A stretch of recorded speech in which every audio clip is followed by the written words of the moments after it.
Police getup లో జనానికి టోకరా ఇచ్చిన నకిలీల ఆట కట్టించారు విజయవాడ పోలీసులు. పోలీసుల పేరుతో ప్రజలను బెదిరిస్తున్న ఇద్దరు యువకులను అరెస్ట్ చేశారు. వారి వద్ద నుంచి పోలీస్ డ్రెస్సులు, నగదు, సెల్ ఫోన్లు స్వాధీనం చేసుకున్నారు.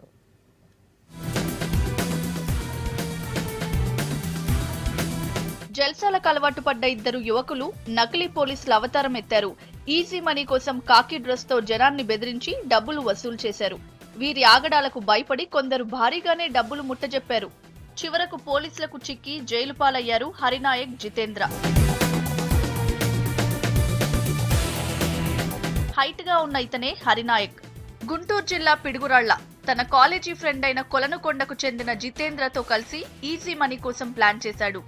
విజయవాడలోని ఓ ప్రైవేట్ కంపెనీలో ఉద్యోగం చేస్తూనే మరోవైపు నకిలీ పోలీసులుగా జనానికి టోకరా ఇచ్చారు. అక్రమ మార్గంలో డబ్బు సంపాదించేందుకు అమాయక జనాన్ని బెదిరించారు. డబ్బులు వసూలు చేస్తూ జల్సా చేశారు. హరినాయక్ ఎస్ఐగా, జితేంద్ర కానిస్టేబుల్ గా నకిలీల అవతారం ఎత్తారు.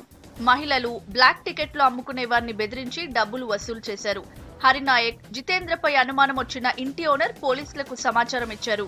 సీన్ లోకి ఎంటర్ అయిన విజయవాడ పోలీసులు పక్కా ప్లాన్ తో నకిలీల ఆట కట్టించారు.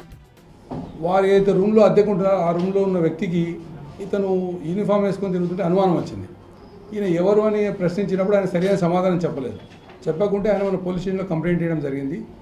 ద్వారా మన ఎస్ఐ గిరి గారు ఆ కంప్లైంట్ తీసుకొని విచారిస్తే కొన్ని విషయాలు బయటపడ్డాయి. బీసెంట్ రోడ్లో 250 రూపాయలకు యూనిఫామ్ కొనుక్కొని పోలీస్ ఐడి కార్డు ఒక సృష్టించుకొని ఇతని మిత్రుడైన జితేందర్కు ఒక యాక్టివా మోటార్ సైకిల్ ఉంది.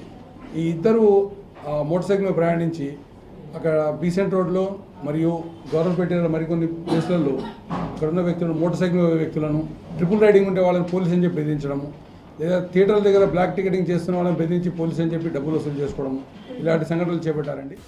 నకిలీ పోలీసుల ఆట కట్టించిన విజయవాడ పోలీసులు అలాంటి వారి పట్ల అప్రమత్తంగా ఉండాలని సూచించారు. అనుమానం వస్తే లోకల్ పోలీసులకు చెప్పాలన్నారు.